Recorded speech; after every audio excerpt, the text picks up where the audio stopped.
So there's judges and courtrooms that are still trying to decide whether or not players can come back from the NFL to play in college football this season.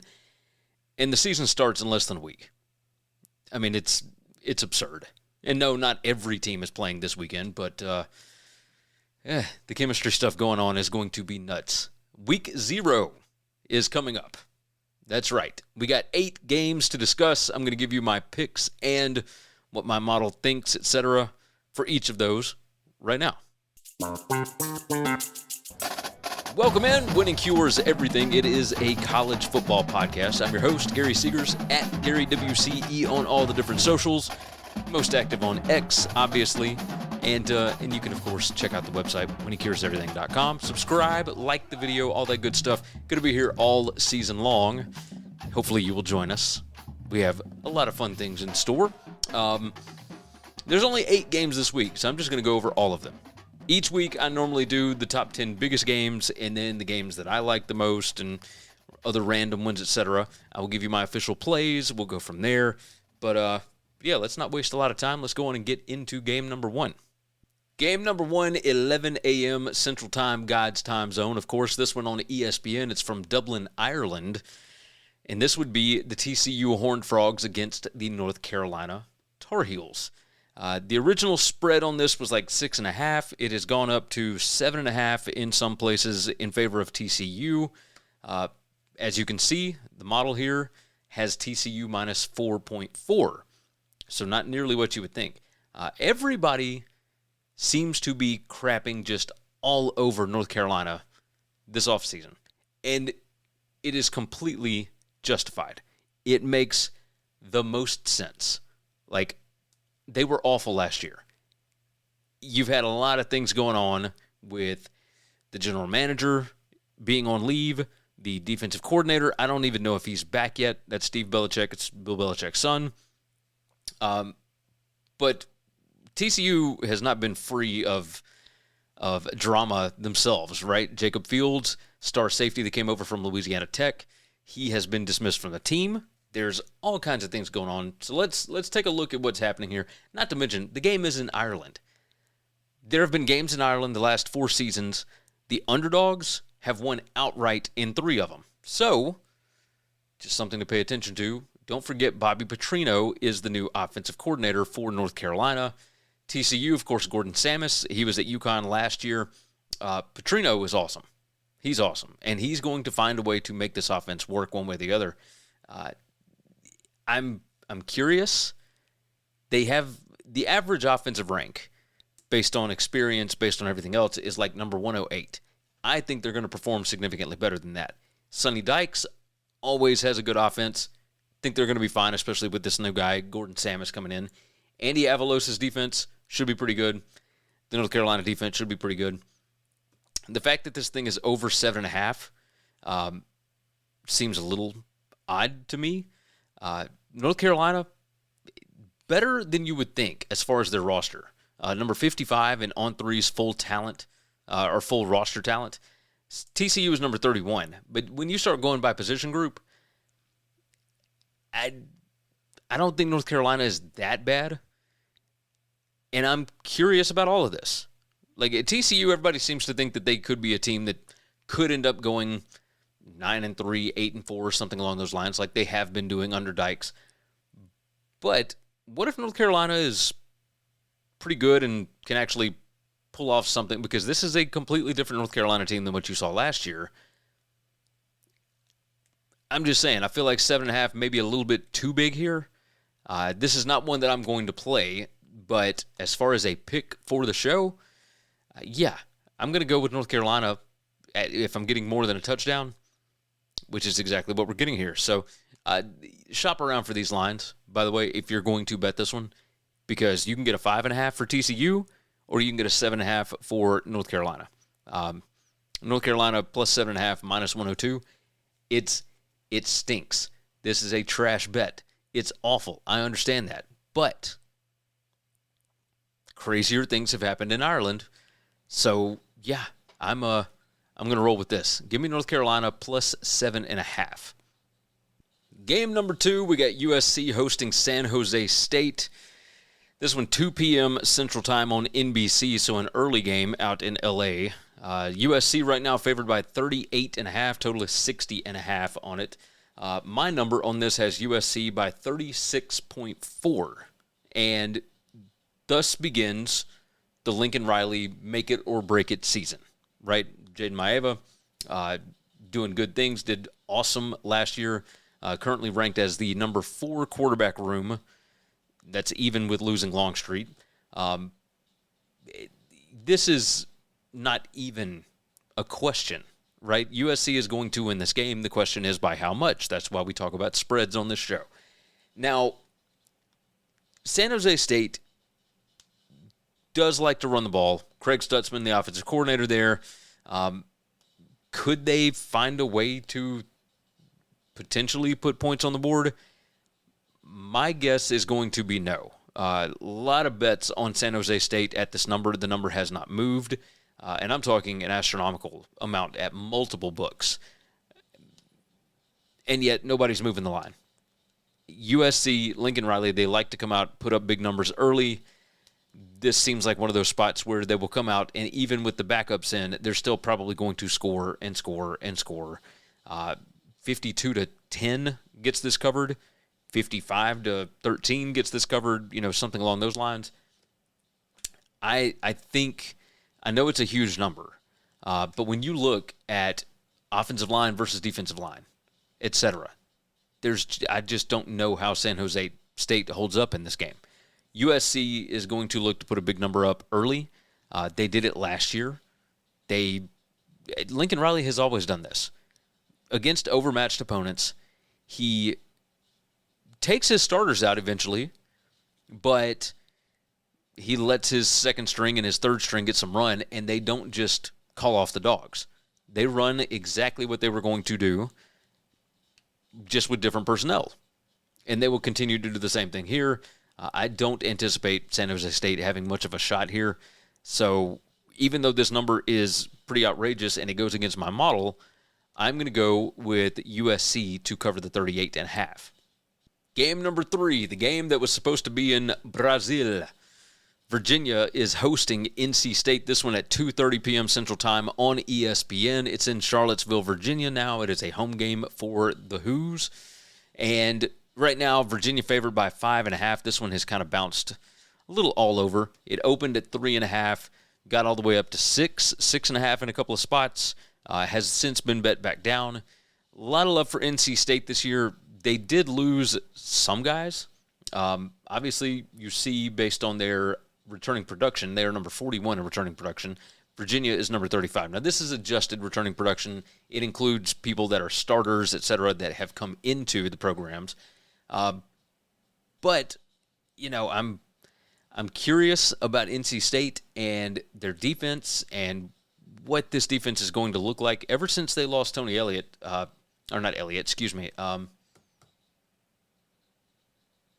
gracious, the guy that's at Marshall. Anyway, we'll get back to that. My brain went blank for a minute. Ever since they lost him, defense has kind of fallen off. And the defense has been falling off for quite some time. That defensive line, I've got it as the number 81 group, the number 81 defensive line in the country. That's not very good considering Virginia is number 4 there. Defensive line for Virginia, number 25, as far as experience, talent, etc. And then the offensive line for NC State is number 67. The difference here, to me, and I will go on and tell you, I took NC State plus 6. Since our number right now is 5.5, I'm going to go ahead and take it at 5.5 for show purposes.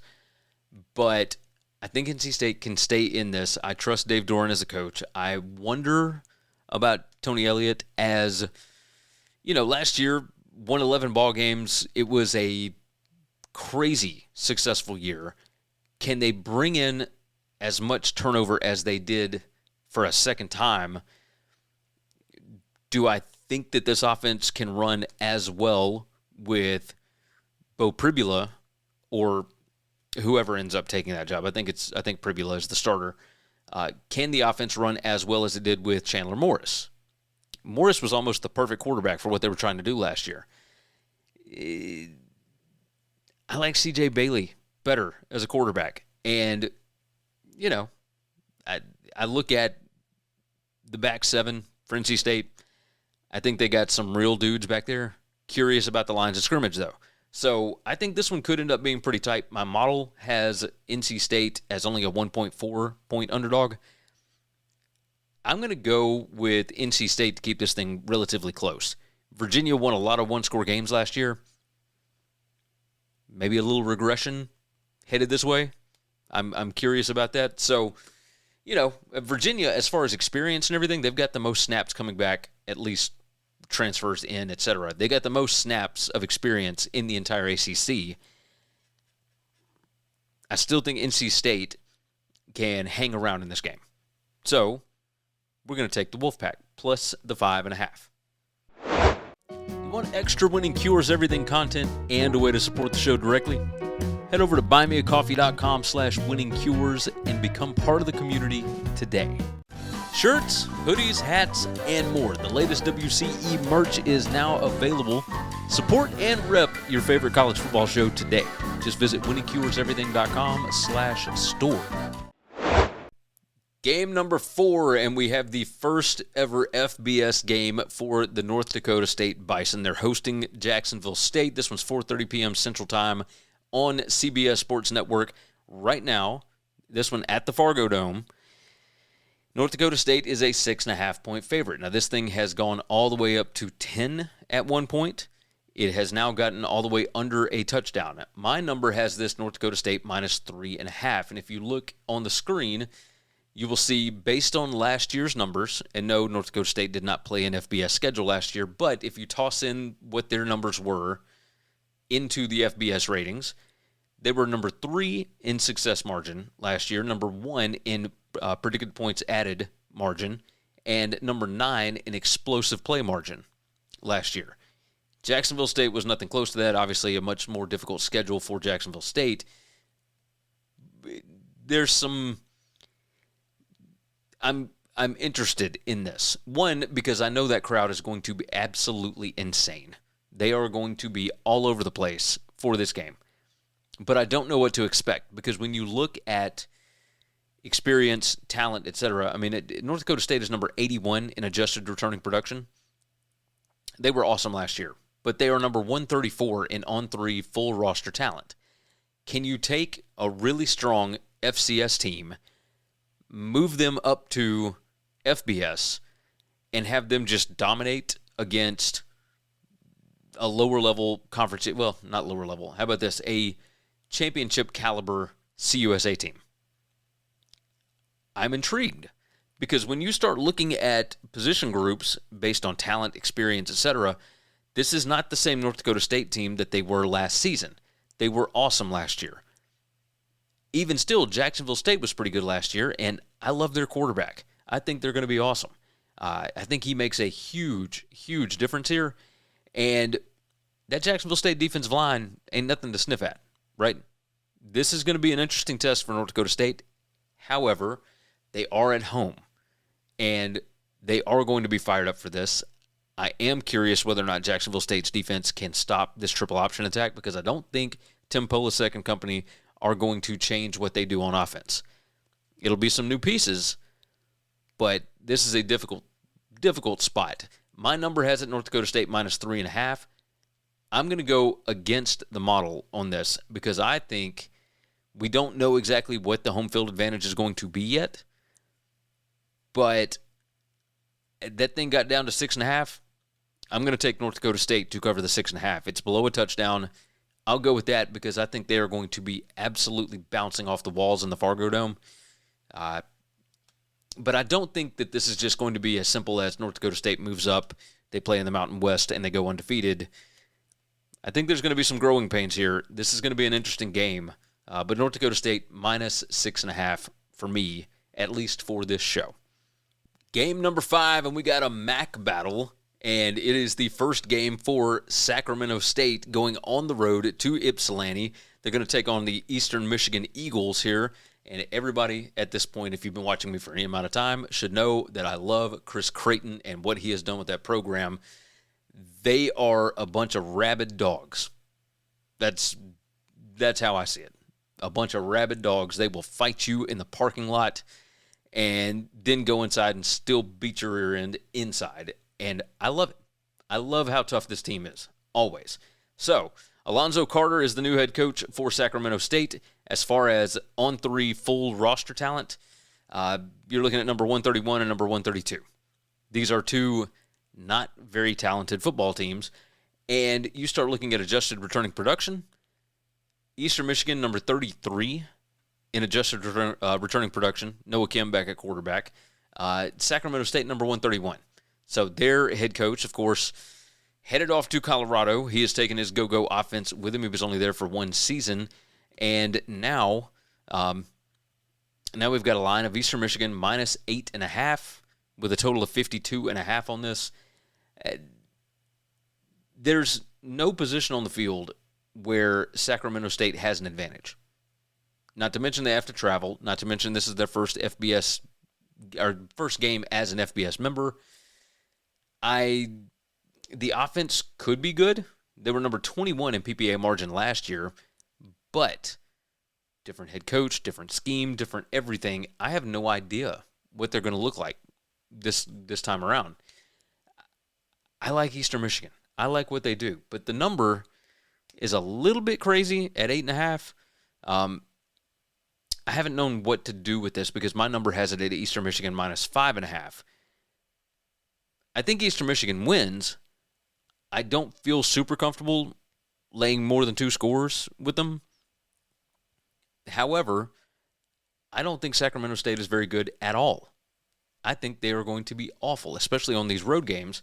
And it's not like, this is an ESPN Plus game. It's 5:30 p.m. Central, so it's only a 3:30 body clock game for Sacramento State.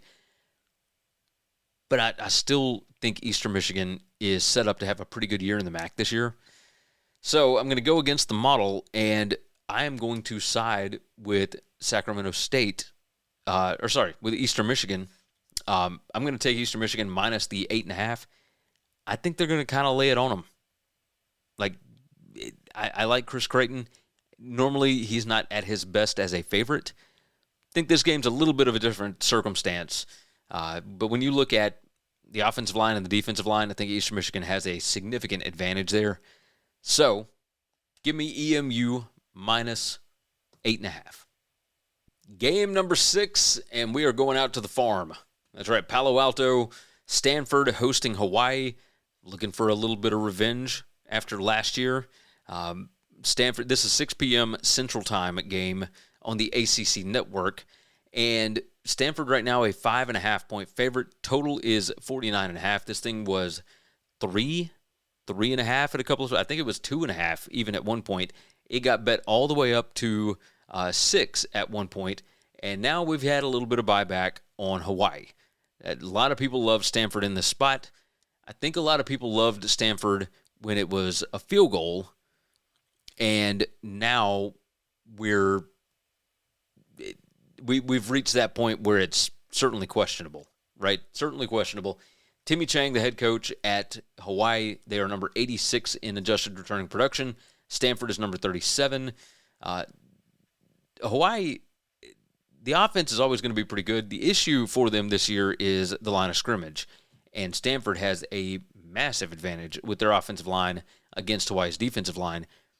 The quarterback situation at Stanford last year was atrocious, but they were demolishing Hawaii at the line of scrimmage, and they just stopped running the football. And I don't get it. No idea why they did what they did, but it is what it is. I like Micah Alejandro, the quarterback for Hawaii. I don't know that he's going to have a ton of protection in this one. And it's not that Stanford has a great defensive line or anything like that, but they do have a top 40 linebacking crew and a top 40 back 7. So, I mean, this number got out there. It's 5.5. My number has it Stanford minus 3.6. I don't know what to expect out of Tavita Pritchard. I think Andrew Luck finally has this thing going in the right direction. Davis Wade at quarterback, I mean, we've got Stanford at number 119 as far as their quarterback room is concerned. So Hawaii has a big advantage there. But almost everywhere else on the field, Stanford has a huge advantage, and the biggest thing is at the line of scrimmage. I'm curious about this. So Hawaii having to come to the mainland, Stanford looking to get off to a much better start than they did last year. I mean, my model really wants to go Hawaii on this, but I got to believe that Hefferman and Chris Richard, et cetera, I think that the coordinators and Tavita Pritchard are going to rely on the thing that will work against an outmanned opponent, and that is running the football, stopping the run, getting after the quarterback, all the simple things when you have better athletes than somebody else. And you start to look at the full roster talent, Stanford number 50, which is not great for Power 4, but significantly better than what Hawaii's got at number 114.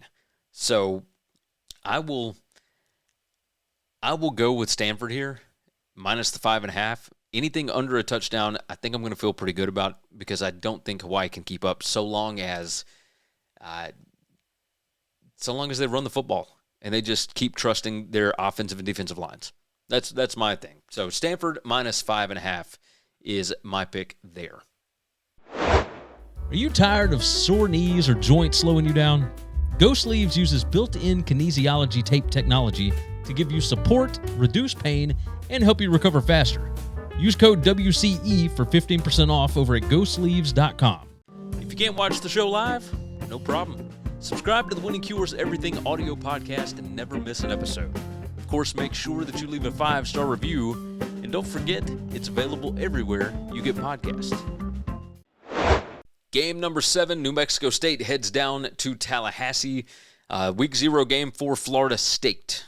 And Mike Norvell enters a very tumultuous season. We'll call it that. The line right now, Florida State minus 31.5. This one is 6 p.m. Central Time on the CW. The over-under is 53.5 here. My number on this, based on the model, has Florida State as a 24-point favorite. Seems a little odd, but when you start going back and looking, Action Network has 97% of the bets on New Mexico State. 97%. I mean, that is outrageous. Florida State came out last year, ran through Alabama, ran through whoever the FCS team was that they played, and they beat them like 77-3. Their numbers were good basically every week. The issue was turning the football over. Ashton Daniels is the new quarterback, came from Stanford, went to Auburn. Now he is at Florida State, and while a lot of people are not huge fans of his, I think they can be fine. You know, new offensive coordinator for Florida State here. Tony White is the defensive coordinator, who, of course, came over from Nebraska however many years ago. My Florida State numbers are not bad. And while maybe I'm just not as down on New Mexico State as some people, because Tony Sanchez, he's been there for a little bit at this point. The quarterback situation, I think, is better for Florida State than a lot of people seem to believe. The offensive and defensive lines are better. And this is one of those kind of games where Norvell is going to want to put up points. So while my number on it is 24, the fact that I can get a 30.5 out there, yeah, there's still 30.5s. There's nothing that's telling me that they won't be able to put up points against an outmanned opponent. They did it multiple times last year. I think they will do it again this year. And they are going to want to do this if any of them wants to try and save Mike Norvell's job. This will not be the game that decides that. They are going to put up an astronomical number. They do it against non-conference opponents routinely. So I would expect a huge, huge number here. When you look at Florida State's offensive line, I've got them the number 48th unit in the country. New Mexico State's defensive line, number 93.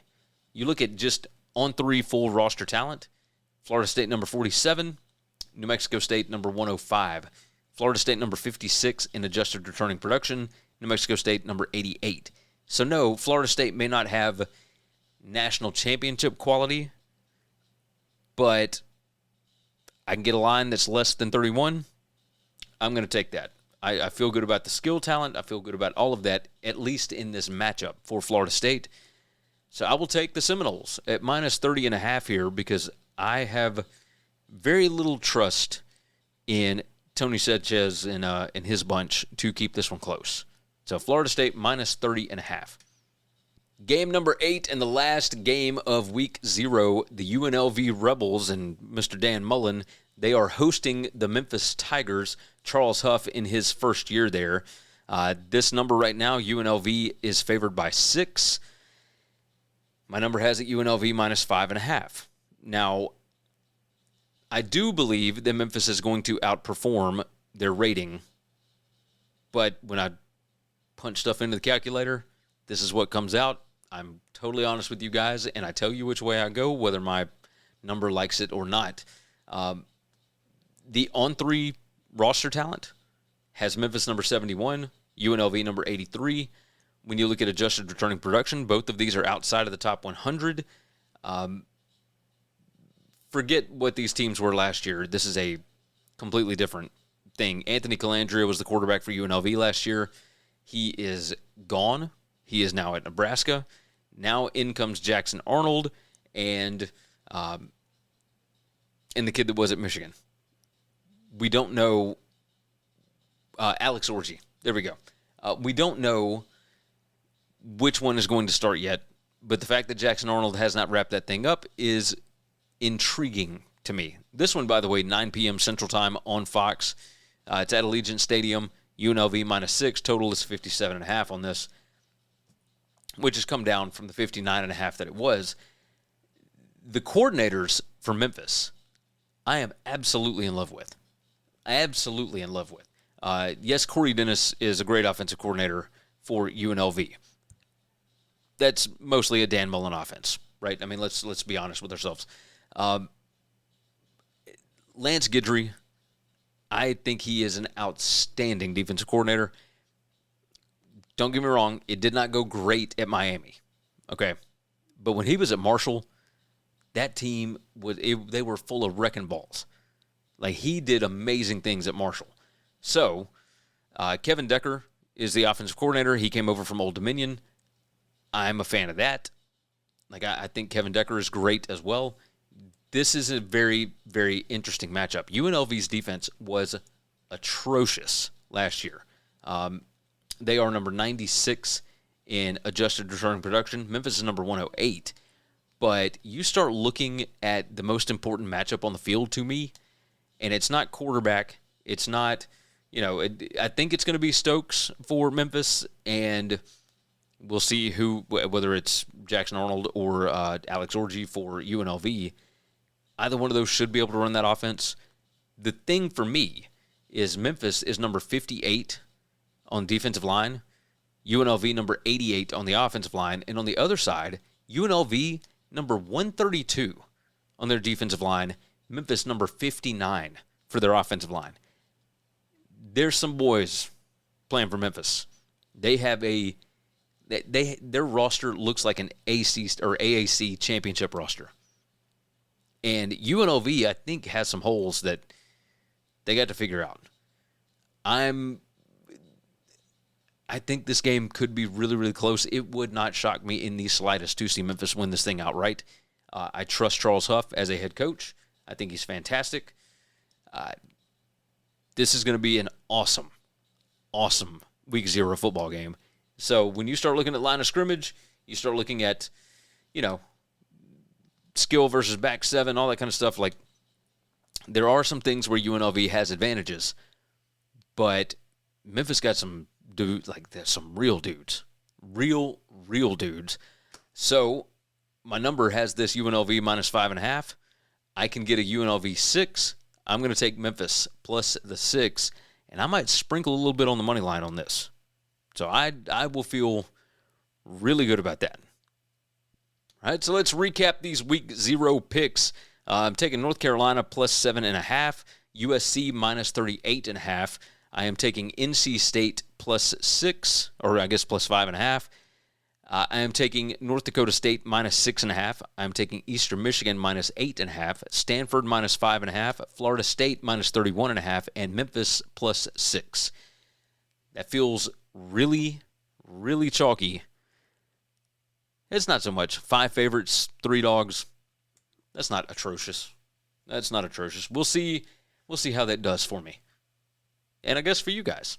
Y'all tell me what your picks are. Jump in the comments. Let me know. I want to know what you're doing this year, what you're thinking, how things are going. It's been a little while. I'm ready to get back into the swing of things. Hopefully you are as well.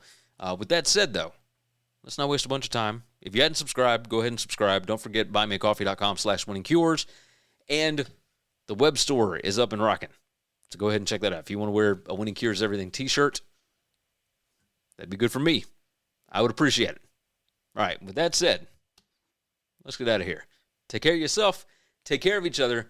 God bless college football. And hopefully, all of your tickets cash this week. Thanks for listening to Winning Cures Everything. Subscribe, leave a review or comment, follow @GaryWCE on X, and check out the web store